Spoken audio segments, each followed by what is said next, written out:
Les indépendants ont besoin d'être accompagnés et protégés sur plusieurs aspects en fait. Il y a un aspect vraiment déjà social, juste ne pas être tout seul. Il y a un aspect qui est plus des outils, comment on peut les équiper pour qu'ils gagnent du temps. Et puis après, il y a sans doute un aspect de représentation, de représentativité. Ce qui est difficile quand on parle d'indépendance, c'est qu'on parle de plein de réalités différentes. Des gens qui l'ont choisi, des gens qui l'ont subi, des gens pour qui c'est le revenu principal, des gens pour qui c'est un revenu complémentaire.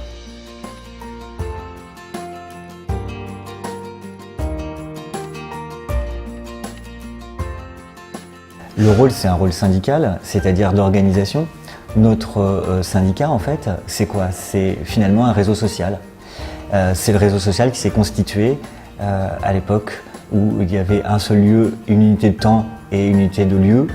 C'était les usines. Nous avons fait du travail en amont, nous avons rencontré les freelancers, puis nous avons travaillé avec eux, notamment dans le cadre de la Freelance Fair.